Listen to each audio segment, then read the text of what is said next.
नमस्कार दोस्तों, मैं V Chaturvedi path finder education YouTube channel पर आप सभी मित्रों का स्वागत करता हूं।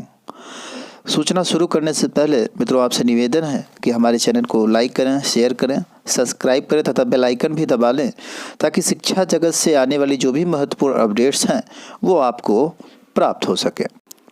आज के पेपर में बहुत सी ऐसी महत्वपूर्ण सूचनाएं हैं जो कि छात्र जीवन के लिए बहुत आवश्यक है।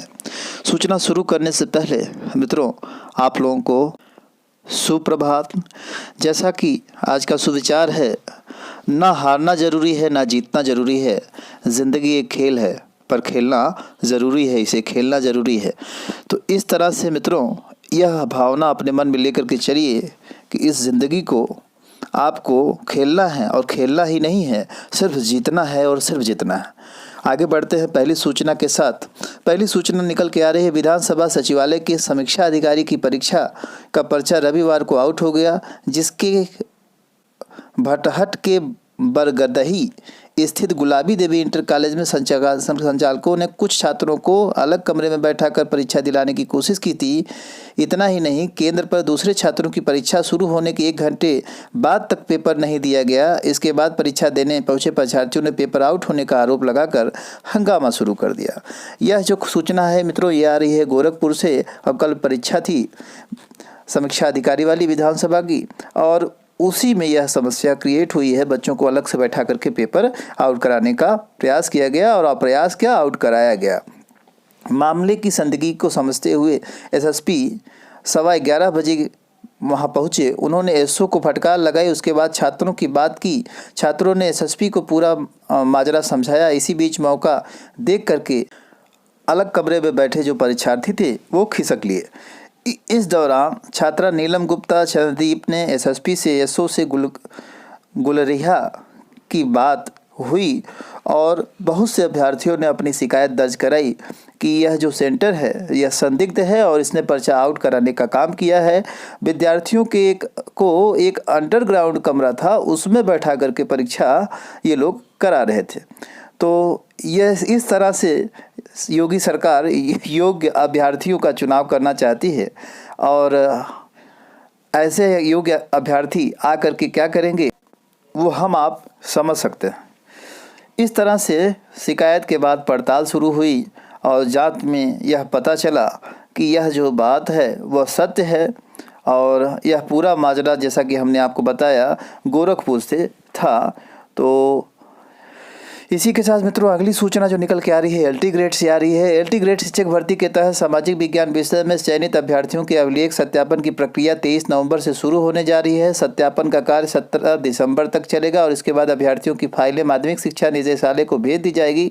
निदेशालय की ओर से अभ्यर्थियों की काउंसलिंग कराई जाएगी और उन्हें विद्यालय आवंटित किया जाएगा। यह सामाजिक विज्ञान के जो अभ्यर्थी हैं उनके लिए एक महत्वपूर्ण अपडेट है कि उनकी काउंसलिंग 23 नवंबर से शुरू होगी, और यानी आज से शुरू होगी, और जो है 17 दिसंबर तक यह प्रक्रिया चलती रहेगी। इसके बाद उनकी जो फाइलें हैं वो निदेशालय को भेज दी जाएंगी। वहाँ से जो आवश्यक क्रियाएं हैं उसके पूर्ण होने के बाद उनको नियुक्ति पत्र मिल जाएगा। तो अगली सूचना निकल के आ रही है मित्रों यूपी SSSC से नई पुरानी व लंबित भर्तियों पर मंथन 26 तारीख को। 26 नवंबर को यूपी SSSC में एक बैठक होने वाली है। अब तक यूपी SSSC कोरोना के हवाला देकर के अपने आप को बचाता रहा है, और अब जो है मीटिंग कर रहा है 26 नवंबर को, और पुरानी भर्तियां नई भर्तियां सब पे मंथन होगा। तो शासन ने द्विस्तरीय प्रणाली की मंजूरी के बाद अधीनस्थ सेवा चयन आयोग में 26 नवंबर को बैठक आयोजित की है।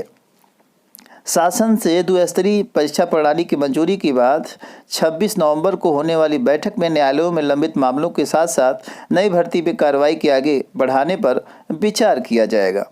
तो जैसा कि आप देख रहे हैं इनका उद्देश्य है कि जो भी भर्तियां उससे आने वाली यूपी SSSC से उस पर विचार किया जाए, उसकी खामियां दूर की जाए और भर्ती प्रक्रिया को आगे बढ़ाया जाए, शीघ्रता लाई जाए। हालांकि पिछले 4 साल से यूपी SSSC बस ऐसे ही शांत बना रहा, कुछ इसने किया नहीं, ना ही कोई रिजल्ट निकाला। देखिए, चेयरमैन प्रवीण कुमार ने बताया कि 26 नवंबर को होने वाली बैठक में भर्ती कार्रवाई शुरू करने पर चर्चा होगी। कोरोना संक्रमण की वजह से जब लिखित परीक्षा आदि नहीं हो सकती थी, लंबित रिजल्ट जारी करने का काम भी किया गया। अब भर्ती कार्रवाई तेज की जाएगी। इनके अनुसार, जैसा आपने स्टार्टिंग में ही बता दिया था कि कोरोना की वजह से यूपीटीपीएससी काम नहीं कर पाया। बाकी जितने भी आयोग थे, चाहे उत्तर प्रदेश लोक सेवा आयोग हो, चाहे माध्यमिक शिक्षा आयोग हो, ये सब ने अपनी प्रक्रियाएं जारी रखी और यूपीटीपीएससी के लिए कोरोना काल चल रहा था। प्रवीण कुमार ने बताया कि 26 नवंबर को होने वाली बैठक में भर्ती कार्रवाई शुरू करने पर चर्चा होगी। कोरोना संकट की वजह से कार्यक्रम आगे नहीं बढ़ पाया था। तो अगली सूचना निकल के आ रही है मित्रों, 69,000 शिक्षक भर्ती से।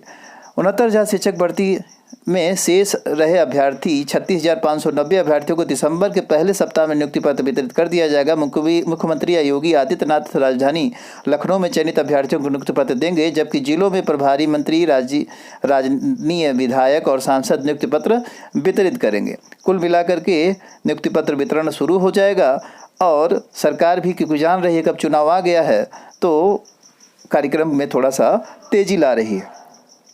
इसी के साथ ही साथ यह चयनित अभ्यर्थियों के लिए एक महत्वपूर्ण अपडेट है और हमारी तरफ से सभी चयनित अभ्यर्थियों को ढेर सारी शुभकामनाएं।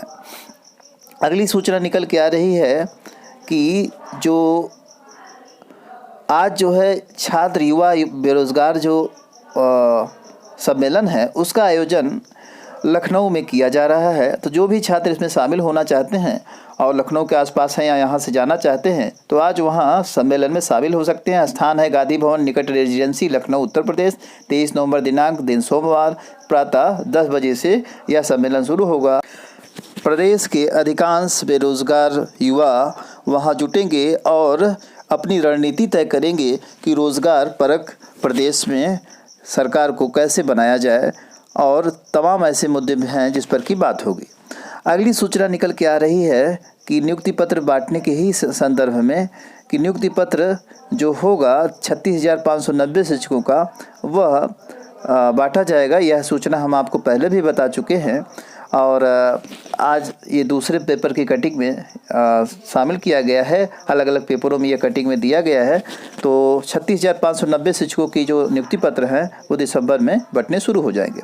अगली बहुत महत्वपूर्ण अपडेट निकल के आ रही है 2021 से संबंधित। बेसिक शिक्षा परिषद के स्कूलों में वर्ष 2021 में 50,000 सहायक अध्यापकों की भर्ती की जाएगी। विभाग ने इसकी बाकायदा शुरू कर दी है। फिलहाल चल रही 69,000 सहायक अध्यापकों की भर्ती पूरी होने के बाद परिषदीय स्कूलों में 50,000 खाली पद रह जाएंगे। सूत्रों के मुताबिक 69,000 सहायक अध्यापकों की भर्ती में शेष शिक्षकों को दिसंबर तक नियुक्ति देने की बात की जा रही है। उसके बाद नई भर्ती का विज्ञापन जारी किया जाएगा। हालांकि परीक्षा नियामक प्राधिकरण कार्यालय की ओर से फरवरी मार्च में शिक्षक पात्रता परीक्षा टेट कराया जाएगा। इसका परिणाम जारी होने के बाद ही 50,000 सहायक अध्यापकों की भर्ती का विज्ञापन निकाला जाएगा।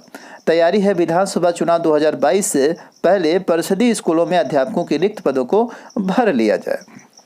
तो मित्रों, यह एक महत्वपूर्ण अपडेट है नई शिक्षक भर्ती के लिए जो कि प्राइमरी में आने वाली है। आप लोग अभी से लग जाइए। जैसा कि देखिए, शिक्षा मंत्री का बयान भी है। 50,000 सहायक अध्यापकों की भर्ती के लिए मुख्यमंत्री योगी आदित्यनाथ ने अनुमति मांगी गई थी। मुख्यमंत्री के निर्णय के अनुसार आगे की कार्रवाई होगी। सतीश चंद्र द्विवेदी, बेसिक शिक्षा मंत्री, स्वतंत्र प्रभार। तो मंत्री जी की तरफ से भी यह बयान दिया गया है और आज की पत्रों में भी यह सूचना प्रमुखता से दी गई है। परिषदीय स्कूलों में अगले साल 50,000 सहायक अध्यापकों की भर्ती होगी। फरवरी मार्च में टीटी होने के बाद निकाला जाएगा भर्ती का विज्ञापन। टीजीटी पीजीटी अध्यापकों को पुलिस ने रोका। यह जो है प्रयागराज में धरने प्रदर्शन से लेकर के सूचना पेपर की लास्ट कटिंग पे आप देख पा रहे होंगे। कुछ बच्चे धरने के लिए वहाँ पहुँचे थे आयोग, और उनको जो पुलिस वाले हैं उनको धरने करने से रोके आयोग पर। तो इन्हीं सारी सूचनाओं के साथ मित्रों, सूचना सुनने के लिए आप लोगों का बहुत बहुत धन्यवाद। Thank you very much.